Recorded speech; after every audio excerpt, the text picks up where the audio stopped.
तो अगर आपने पहले की 2 वीडियो बेसिक लेसन देखे होंगे तो आपको पता पड़ गया होगा कि फ्रेट्स किसे कहते हैं, अपने 3 रूल्स क्या थे, पिक किसे कहते हैं और अपने को किस तरीके से अपने को सही तरीके से पोजीशन पे रखना है ताकि अपन लोग जल्दी और आसानी से प्ले कर सकें किसी भी चीज़ को गिटार में। अब अपन लोग थर्ड वीडियो स्टार्ट करते हैं थोड़ी बेसिक्स, थोड़ी और थ्योरी के साथ। थ्योरी में जैसे फ्रेट्स था, पिक थी और स्ट्रिंग्स के नाम थे। स्ट्रिंग्स के नाम याद हो तो ई ई, ए बी, डी जी। अब हम लोग थर्ड वीडियो में अपने बात करेंगे कि बाकी चीज़ों को क्या कहते हैं। अब देखिए ये जो अपनी जो चीज़ें हैं, ये जो आपको कीज दिख रही है, इससे अपन लोग क्या करते हैं, गिटार को ट्यून करते हैं। ट्यून करना भी अपन लोग बाद में सीखेंगे कैसे करेंगे ट्यून, बट इसलिए क्योंकि अपन लोग गिटार को इससे ट्यून करते हैं इसलिए इनका नाम होता है ट्यूनिंग कीज।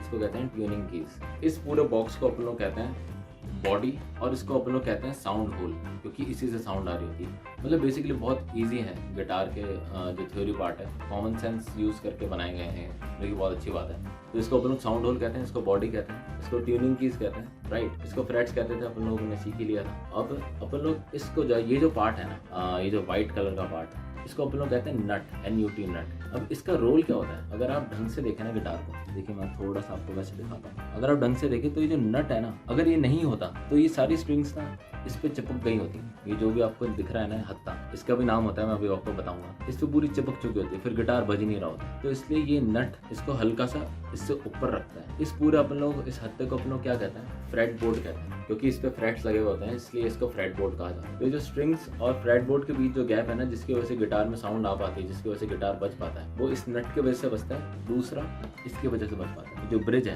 ये ब्रिज कुछ ना कुछ नट की तरह ही काम करता है, इसको ब्रिज कहते हैं हम लोग इस वाइट वाले पार्ट को। इससे भी क्या होता है कि गिटार की जो डिस्टेंस होता है ना, वो मेंटेन रहता है। तो कल को गिटार, अभी तो नहीं बट आपको रियलाइज होगा कि बाद में जब आप थोड़ा सा सीख जाएंगे गिटार को, तो स्ट्रिंग्स में बहुत डिसबैलेंस होगा, तो वो इन्हीं को बेसिकली सही करा जाता है। मतलब कई उसमें केसेस में कि ये पूरा निकल जाता है बाहर। अगर आप स्ट्रिंग्स को खोल देंगे ना, सारी स्ट्रिंग्स को, तो आप इसको अलग से निकाल सकते हो। एंड सेम गोज विद, अब नट को भी अलग से निकाल सकते हो। फॉर एग्जाम्पल डिस्टेंस अगर बहुत ज़्यादा है तो मैं नट को निकाल के हल्का से घिस दूंगा और फिर यहाँ पर रख दूंगा, और फिर इसको भी निकाल के घिस दूंगा और यहाँ पर रख दूंगा, तो ये डिस्टेंस अपना भी कम हो जाएगा। तो कई केसेस में गिटार इस तरीके से भी सही होता है। एंड वाइस वर्सा, अगर आप लोगों का बहुत नीचे है तो नीचे अपन लोग या तो दूसरा ब्रिज लगता है या फिर नट लगता है, या फिर नीचे थोड़ा सा एडजस्टमेंट करके उसको हल्का सा उठा दिया जाता है। तो ये होगी बेसिकली गिटार की एक बेसिक थ्योरी। बट इसके साथ साथ अपन लोग एक और चीज़ सीख लेते हैं। अगर आपको याद होगा कि मैंने पिछले वीडियो में ये चीज़ बोली थी कि सरगम कई तरीके से बजाई जा सकती है, यानी कि सारेगामापा सही कई तरीके से आप बजा सकते हो, जिसमें से एक यूनिवर्सल तरीका जो मैंने आपको सिखा दिया था।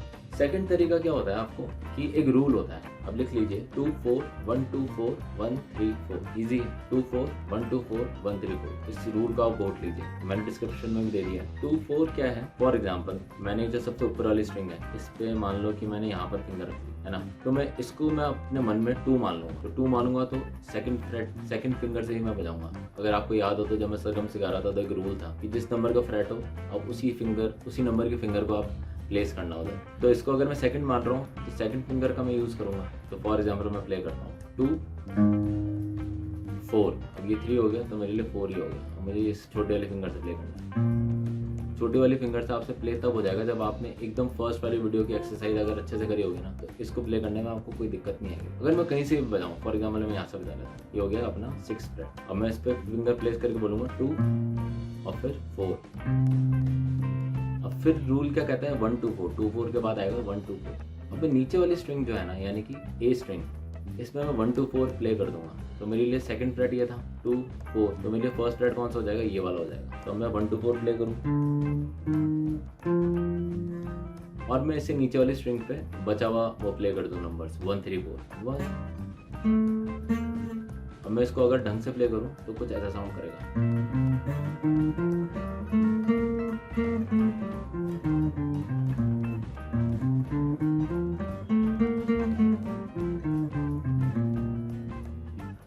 अगर मैं ए स्ट्रिंग से प्ले करूं, फॉर एग्जाम्पल थर्ड फ्रेट से प्ले करता हूँ स्ट्रिंग से, ये सेम रूल अप्लाई कर दो 2 4 1 2 4 1 3 4,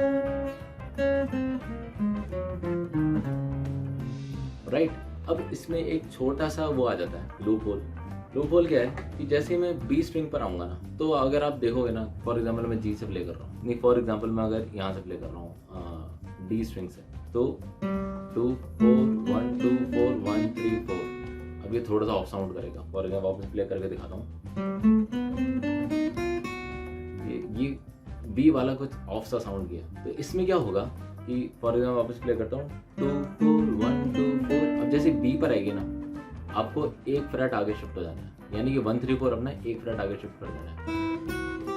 बी के आते ही सब चीज़ें एक एक फ्रेट आगे शिफ्ट हो जाएंगी। तो क्या बजा 2 4 1 2 4। अब सही साउंड कर रहा है, right. And same goes with G. अगर मैं जी से भी स्टार्ट करूं तो अब बी आ गई, तो बी के आते ही मैं एक फ्रेट आगे शिफ्ट हो जाऊंगा,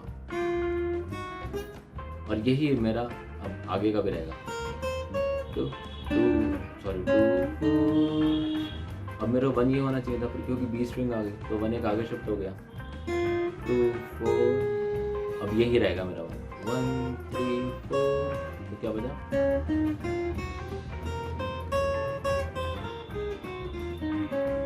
अब एक और चीज़ है। फॉर एग्जाम्पल मैं फर्स्ट फ्रेट को ई स्ट्रिंग के 2 मान रहा हूँ, है ना, मैं इसको सा मान रहा हूँ, मुझे यहाँ से प्ले करना है। तो 2 4 बच जाएगा 2 2 4। अब 1 कहाँ बजेगा, क्योंकि 1 तो है ही नहीं कुछ, तो 1 अब अपना ओपन बच जाएगा।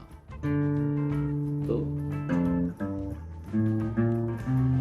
2 4 1 2 4 1 3 4।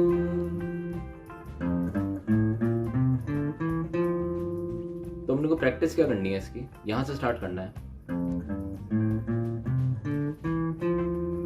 जहाँ पे खत्म हुआ ना उसी को अपन लोग अपना नया सा बन जाएगा, यानी कि नया 2 बन जाएगा। तो सा सा रे गा मा पा धा नी सा।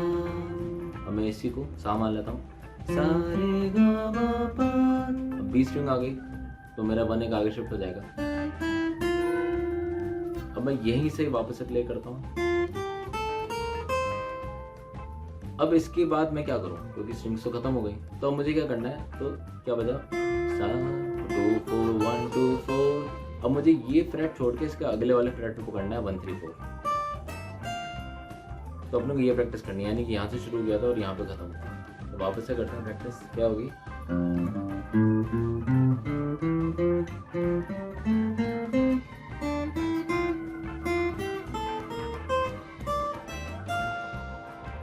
और इसी को आप उल्टा ले जा सकते हो अगर आपको और ज़्यादा अच्छे से प्रैक्टिस करनी है। तो अभी अपन लोगों ने क्या क्या सीख लिया, पूरी थ्योरी सीख ली गिटार की, सरगम सीख ली, फिंगर एक्सरसाइज सीख ली, और अपन लोग किस तरीके से प्ले करना है ताकि अपन लोग फास्ट प्ले कर सकें। तो ये हो गया अपना बेसिक सेक्शन इस पूरे इसमें कवर। अब अपन लोग अगले स्टेप से अपन लोग थोड़ा सा और टफ बढ़ते चले जाएंगे और साथ में सॉन्ग सीखना स्टार्ट करेंगे। तो अगर आपको कोई भी गाना आपको आगे सीखना हो तो आप कमेंट सेक्शन में रिक्वेस्ट कर सकते हैं, मैं आपको बिल्कुल सिखा दूंगा कि आप लोगों को किस तरीके से उस गाने को प्ले करना है।